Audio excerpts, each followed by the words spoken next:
ভাইয়া আসসালামু আলাইকুম। ওয়ালাইকুম আসসালাম। কেমন আছো ভাই? জি ভাইয়া ভালো আছি। ভালো আছো, কিন্তু আমি তো শুনলাম ভাই তুমি ভালো নাই। গতকাল নাকি তুমি অফিসে এসেছিলা, অফিসে এসে তন্ময়ের সঙ্গে ঝগড়াঝাটি করেছো। তো বোন, কি নিয়ে তুমি ঝগড়াঝাটি করলা? থাক না ভাইয়া, ওসব কথা থাক। থাকবে কেন? আমি তো তোমার বড় ভাই নাকি? তন্ময়কে যদি আমি ছোট ভাই মানি, তোমাকে তো আমি ছোট বোনই ভাবি। তো ছোট বোন বড় ভাইকে বলবে না? তুমি ঝগড়াঝাটি করেছো এই বৃষ্টি নাম নিয়ে, যে মেয়েটা, তাকে কেন চাকরি দিয়েছে। আমি তোমাকে একটা কথা বলি ভাই, ওইটা চাকরি আমি দিয়েছি বলা চলে। বায়োডাটা দেখেছি, যে পোস্টে নেব দেখলাম ও ভালো করছে। আর এটা যদি তন্ময় জানতো, তন্ময় তো আমাকে আগেই না করতো। তাকে না চোরের মন পুলিশ পুলিশ, ও তো কিছুই জানে না। পরে আমি ওকে দিয়েছি। এখন এটার জন্য যদি দোষ হয়ে থাকে তাহলে আমার হবে, আমাকে তুমি শাস্তি দিও। ভাইয়া বললাম না থাক। আর আমি তো ওকে ডিস্টার্ব করছি না ভাইয়া। আর থাক না ভাই, থাক না ভাই বলছো কেন? তুমি ডিস্টার্ব হচ্ছ না, কিন্তু তুমি তো ফোন নাকি ব্লক করে দিয়েছো। তো ও ফোন করতে পারছে না, ও তোমাকে পাচ্ছে না, এই জন্য মানে একদম অস্থির হয়ে গেছে, অফিসের কোনো কাজ করতে পারছে না।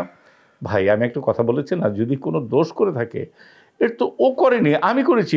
পানিশমেন্ট যদি খেতে হয় ও পাবে কেন? আমাকে তুমি করো, আমাকে শাস্তি দাও তুমি।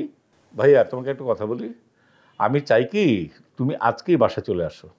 কিন্তু ভাইয়া কিন্তু কি, বাবার বাড়িতে যদি তোমার থাকতে ইচ্ছে করে তুমি থাকবা, কোনো অসুবিধা নেই। তন্ময়কে সাথে নিয়ে যাও, 2-3 দিন থাকো, থেকে তারপরে চলে আসো। এগুলো কিন্তু আমার ভালো লাগে না।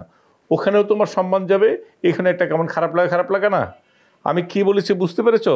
তুমি চলে আসো। রাখলাম। আসসালামু আলাইকুম।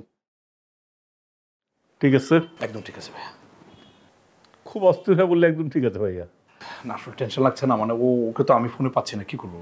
আচ্ছা, এইটা নিয়ে আর কোনো প্রবলেম আছে, কোনো ঝামেলা আছে?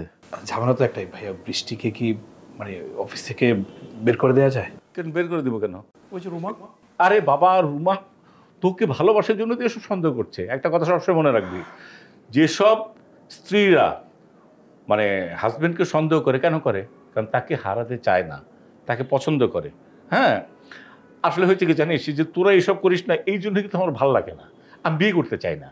আমি কেন বিয়ে করতে চাই না? আমার বয়স হয়ে গেছে না, এগুলো আর করবি না, ঠিক আছে? আর বউয়ের প্রতি এরকম সন্দেহ করবি না, ঠিক আছে? বউ যেন না করে সেটা আমি দেখবো। ওকে, আমি যেমন মনোযোগ দিয়ে কাজ করছি। জি থ্যাংক ইউ ভাইয়া। ওকে।